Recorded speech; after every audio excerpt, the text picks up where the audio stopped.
Assalamualaikum warahmatullahi wabarakatuh. Perkenalkan, nama saya Bella Zahra Al-Arani dengan NPM 231110301056. Di sini saya akan menjawab pertanyaan-pertanyaan yang sudah diberikan. Soal yang pertama, faktor apa sajakah yang dapat menambah dan mengurangi tingkat keragaman ikan di suatu kawasan perairan? Jelaskan disertai dengan contoh kasus. Jawabannya, ketersediaan habitat, kualitas air, ketersediaan makanan, kondisi lingkungan fisik, interaksi antar spesies, aktivitas manusia. Contoh kasusnya, ketersediaan habitat. Terumbu karang menyediakan berbagai jenis habitat seperti celah, gua, dan terumbu karang yang berbeda. Setiap habitat ini memberikan tempat tinggal yang unik bagi berbagai spesies ikan. Misalnya, ikan kardinal biasanya hidup di antar cabang-cabang terumbu karang yang rapat, sementara ikan badut sering ditemukan di dalam anemon laut. Kualitas air. Kualitas air yang baik sangat penting untuk kelangsungan hidup terumbu karang dan ikan yang tinggal di dalamnya. Peningkatan suhu air. Meningkatkan tingkat polusi atau penurunan kadar oksigen dapat mengurangi keragaman ikan. Misalnya, peningkatan suhu air laut akibat perubahan iklim dapat menyebabkan pemutihan terumbu karang yang dapat gilirannya dapat mengurangi keragaman ikan yang bergantung pada terumbu karang tersebut.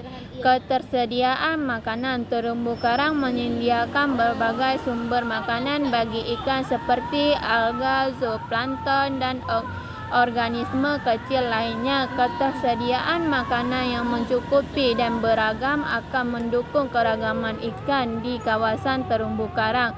Misalnya, ikan cupang adalah herbivora yang memakan alga di terumbu karang, sementara ikan karnivora seperti ikan hiu karang memangsa ikan kecil dan invertebrata di sekitar terumbu karang. Kondisi lingkungan fisik. Struktur bawah air seperti celah, gua, dan terumbu karang yang berbeda memberikan tempat persembunyian dan perlindungan bagi berbagai spesies ikan.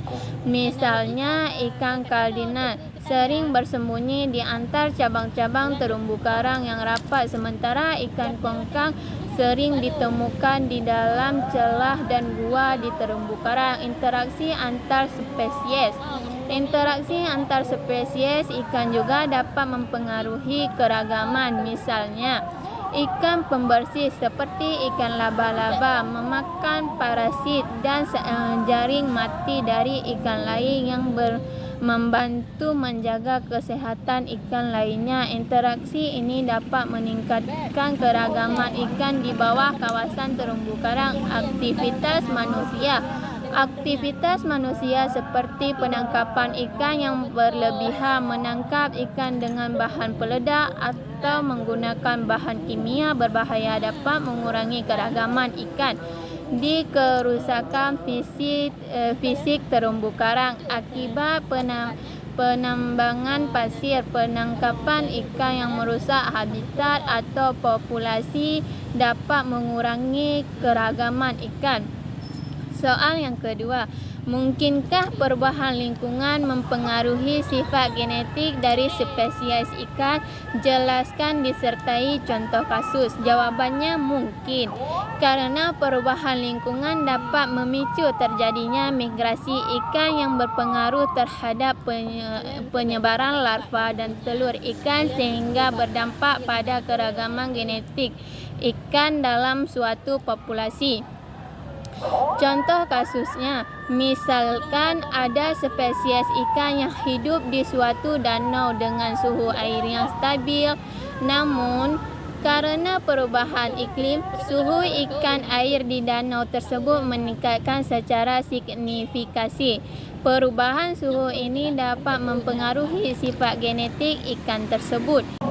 Soal yang ketiga, mungkinkah perubahan cara makan mempengaruhi struktur morfologi dari ikan? Jelaskan dengan contoh kasus? Jawabannya, ya, karena perubahan cara makan dapat mempengaruhi struktur morfologi ikan. Cara makan yang berbeda dapat memicu adaptasi morfologi yang berbeda pula pada ikan. Contoh kasusnya adalah ikan yang biasa memakan plankton dan cara menyaring air. Soal yang keempat, unsur apa saja yang diperlukan dalam upaya domestikasi ikan? Jawabannya, seleksi genetik. Untuk mencapai sifat-sifat yang diinginkan dalam ikan yang akan didomestikasikan, seleksi genetik dilakukan. Pemeliharaan induk yang baik. Pemeliharaan induk yang baik sangat penting dalam upaya domestikasi ikan. Induk yang dipilih harus memiliki sifat-sifat yang diinginkan seperti pertumbuhan yang cepat, reproduksi terhadap penyakit, dan reproduksi yang baik. Pemeliharaan lingkungan yang tepat. Lingkungan memelihara ikan domestik harus memenuhi kebutuhan mereka. Ini termasuk suhu air yang tepat, kualitas air yang baik, nutrisi yang cukup, dan kondisi lingkungan yang aman dan stabil. Manajemen pakan yang baik. Pemberian pakan yang tepat dan seimbang sangat penting dalam upaya domestikasi ikan. Pemeliharaan jenis pakan yang sesuai dengan spesies ikan yang akan didomestikasi dan memberikan pakan dengan jumlah dan kualitas yang tepat akan membantu ikan tumbuh dengan baik dan sehat. Demikian yang dapat saya sampaikan, lebih dan kurang saya mohon maaf. Wabillahi taufiq wal hidayah. Assalamualaikum warahmatullahi wabarakatuh.